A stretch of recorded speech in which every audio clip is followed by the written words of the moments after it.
Hi everyone, today I bring you a video on metallic effects, either for cosplay or just your average do-it-yourself project. It's not a tutorial video on how to do stuff, it's just showcasing some of the techniques I've tried out.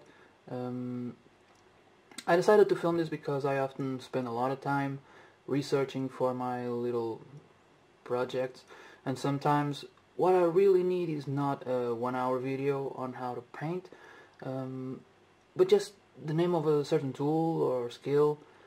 Sometimes all you need is to know that something exists. So I'll show you what I tried out, and if you find it suits you, you can look for it and learn from someone with far more expertise. There are a lot of great tutorials out there.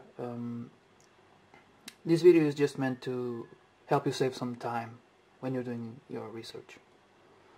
Before we move on, be warned that while this video is relatively safe to watch, if you're not what a trustworthy person would call an adult, then you should find one at least to supervise whatever you might be doing before you put your hands on the dough. Oh, and whenever you use any tools, be sure to use them safely and according to their instructions and safety guidelines. Also, remember that when you're trying anything new, you shouldn't jump right into your project, but try it out first in a spare piece of material or a part that isn't as visible. And don't you find it a bit weird when you're watching a video and you hear someone's voice, but you only see their hands move?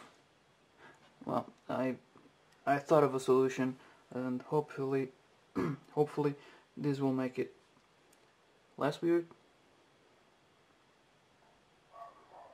Moving on. Oh, this first one I'm not really proud of. So,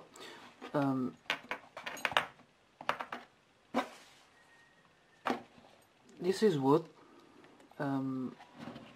both the handguard and the pommel, and I sanded the wood until it was silky smooth and used an auto filler to help smooth it down.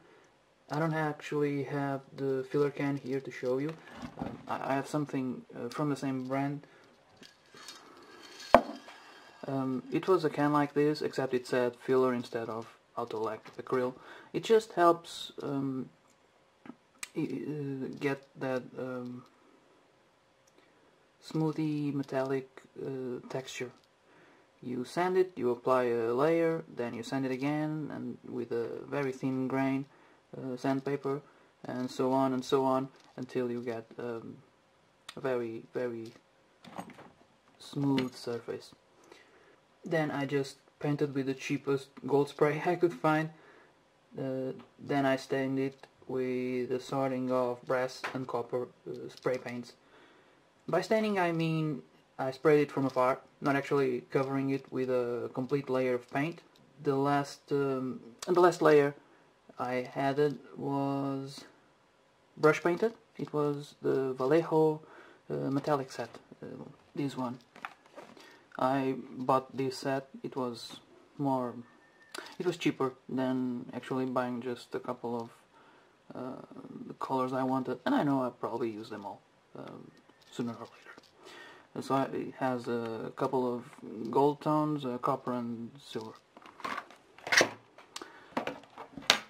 As you can see, I can show you how it was before the Vallejo layer. It's shiny. It's shinier than it was before. It looks a bit more metal-ish, but it's still,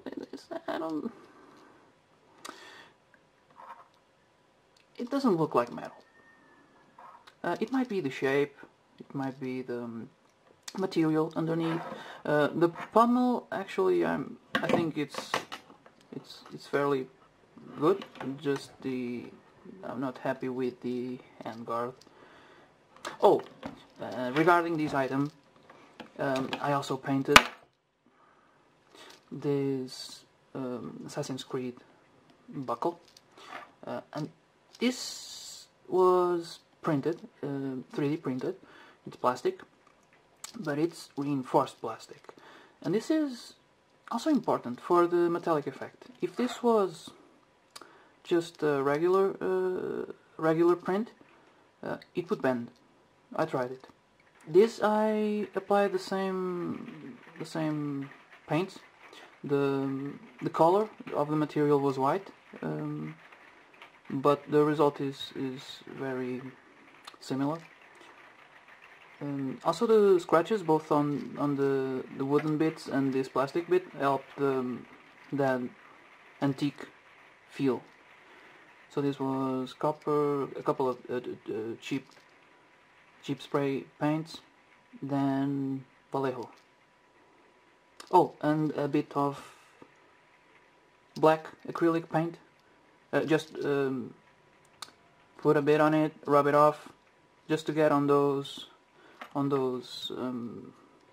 details, to highlight them, make them look older. Anyway, that was it.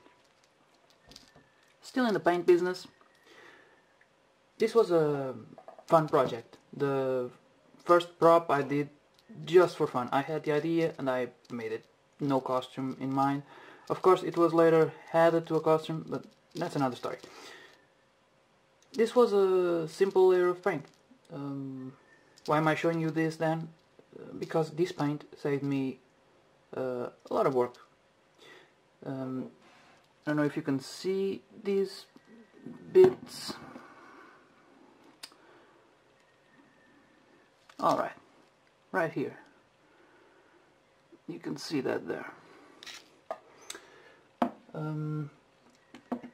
It has it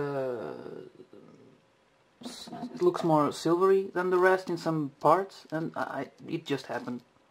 And the paint I used was that one. Maybe I didn't shake the can enough, but the point is it looks great for a metallic effect, and it's not like the Vallejo set. It doesn't have metal particles, which usually give the shine. But for a single layer of paint, getting that gradient, it's awesome. I don't know if any other paints will do this, but this one did. That's why I'm sharing. That I was talking about this darker blight. That silvery bit, it actually looked a bit like that, thanks to that weird gradient effect. But then, I don't know, okay, now it focused. Then I used a bit of rub and buff to make it look more silvery. But as you can see, it didn't make it look a lot more metal. Let me show you what I'm talking about. It's this rub and buff.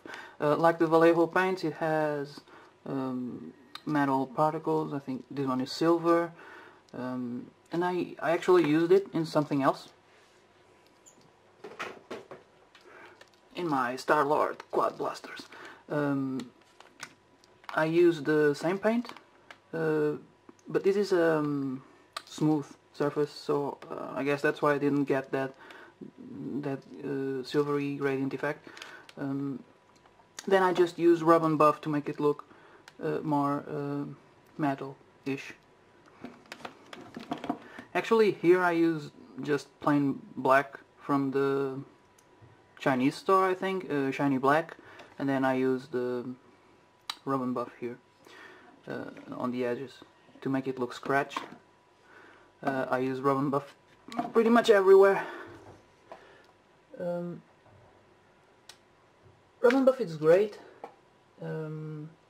Like the issue I had with this rub and buff is that on smooth surface like these blasters, the paint doesn't quite seal and starts to rub off after a while.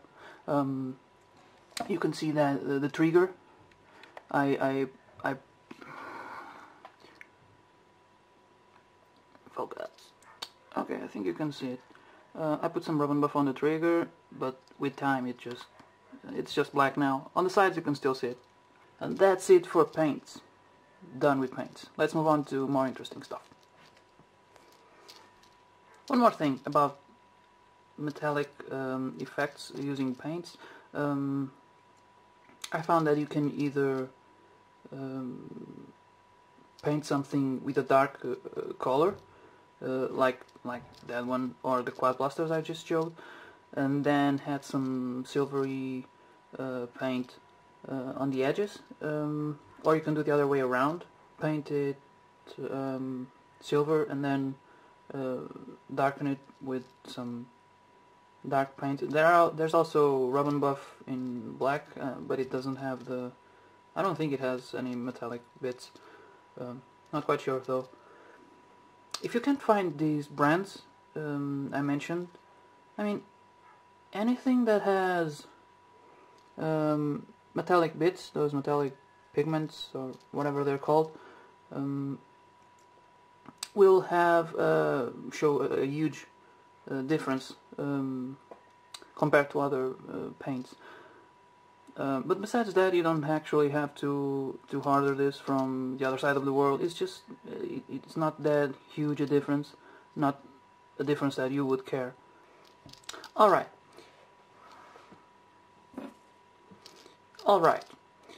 Following the same concept of the paints with metal bits, I tried this one. It's aluminum tape. This is probably my favorite technique. It's just so simple and cheap. The downside is the dimensions of the tape, which don't allow for very large objects. Also spheric shapes, stuff that is shaped like a ball, a sphere, it will get wrinkles. At least I couldn't find a way not to get wrinkles. But for cylindric stuff and other plain surfaces, it will do just great. Let me show you what I mean. Let's bring back the sword. As you can see, it looks shiny. Again, I used some black acrylic paint to highlight those details. Oh, you need to be careful with one thing. These edges of the tape, they are sharp. The way I worked around it was I used a very thin grain sandpaper, and I sanded the edges. That's it. And then I also used the same sandpaper to take a bit of the shine to make it look more worn out, and I sanded it in the direction of the blade, so it looks like it was sharpened. There you have it. Oh, regarding the wrinkles, you can see on the tip where the blade started to get a bit more round. You can see some wrinkles. I don't think it looks that bad on a sword, but for a project it might not be what you want, so be warned. I also used this on an Assassin's Creed Eden blade.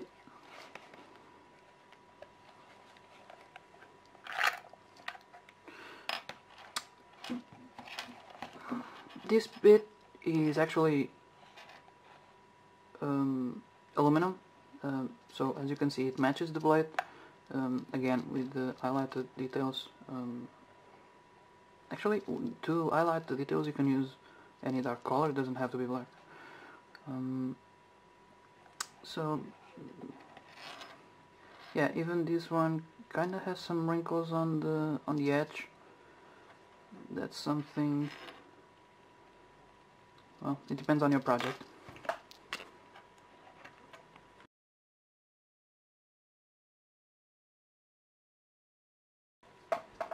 Another thing, I don't have a prop that I use this on, but I just noticed the other day and I haven't had any time to properly try it out. But let me show you. If you have a piece of aluminum, you can just maybe rub your thing on it. By thing I mean like a piece of wood or something. Actually, this piece of wood is not that smooth.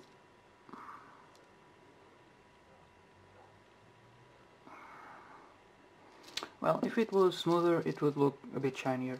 I don't think I have anything smoother here to rub on the aluminum, so you have to do with that. It will probably come out, and I wouldn't go out with it without applying some sort of varnish on top, because it might dirty your clothes or something like that. It's just an idea. You can work on it. Let me know the results. Now, on the same sort of thinking, I tried something. I tried polishing a bit of aluminum and then using the same dirty bit with still the aluminum dust to polish a bit of wood. Let me show you. As you can see, it looks pretty shiny and metalish. If it was painted under, maybe it would look more metal, and it didn't require any pigmented paints. Still, it might dirty your clothes, like that thing that I just showed you. Let me try.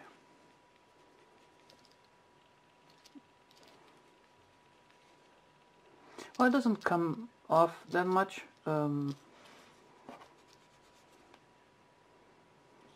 Maybe a bit, just a bit. Oh, it's very, very smooth, but it's polished, so yeah, that's expected. If you have a polishing bit, a polishing machine or something, I used a drill with a polishing bit, and I got this. I might use it someday, maybe to improve that chakram that I showed you before. Maybe I could polish those edges and they would look even sharper. Oh, and I've heard, this was a crazy idea, I don't even have the materials, but I heard someone say nail polish, metal nail polish, metal nail powder or something. I'm not a makeup guy. If you do have it, why not give it a shot? Hello, handsome. I found this on a fabric shop. Maybe you can find it on do-it-yourself stores, drugstores maybe. It's not metal, it's plastic. Maybe vinyl, not sure. But it's very chromy looking. So maybe you can do something with something like this. I tried shaping it with hot hair. It didn't go well. That's all the information I have on this.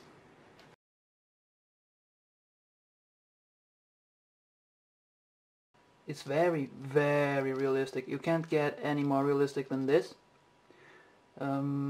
It's not that expensive, at least where I live. Let me show you. This is the R1 wedding crown, and it's made out of aluminum and metal wire. The wire I bought from the Chinese store. It cost about €1 or a buck. The aluminum is about 5 times that, complete sheet that could be used for about 3 crowns, like this one. And then I just polished it to give it that perfect Elvis shine. That's it. I didn't even solder it. I used metal paint. Metal glue. Which is that dirty thing that looks inside, but no one can see the inside when it's being worn. So it's not dirty. It's just it's ugly. Oh, and the chains. That's also from eBay. You can get that stuff for not a lot of money. So all in all, this piece cost about less than 10 bucks, 10 euros, more or less. It just took a lot of time and love. Also, with metal, you can do stuff like this.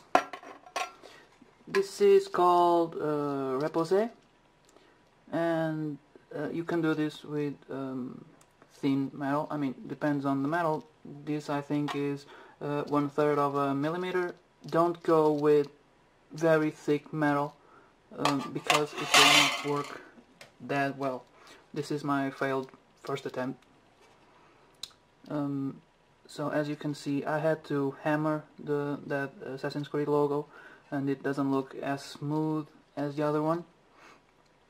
And it's more resistant, but the amount of time it took me to do that, I did that one. So yeah, go with the thin stuff. As long as it lasts after you apply it to your project, it'll do fine. The tools you'll need to do this, I use these.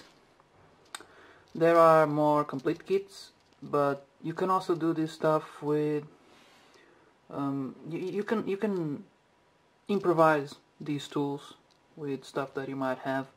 Maybe you can even just round some pieces of wood.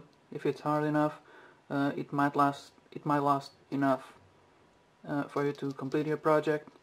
I used a bit of wood to get these parts straight instead of those round thingies. That's it. Oh, these repose stuff. There's a guy, I learned it from a tutorial on YouTube.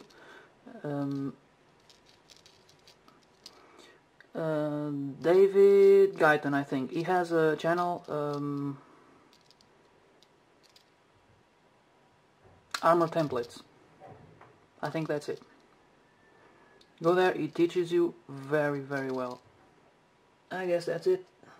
Oh, no, it's not. Like I said before, I also used aluminum on those hidden blades. So yeah. Alright, now I'm done. I hope you had fun. I hope you learned something. If you didn't, subscribe and I can try again later. If you did enjoy the video, then subscribe and like and follow me on whatever social media you're in. I'm probably on it too. So have a good day and enjoy your projects. Have fun and bye.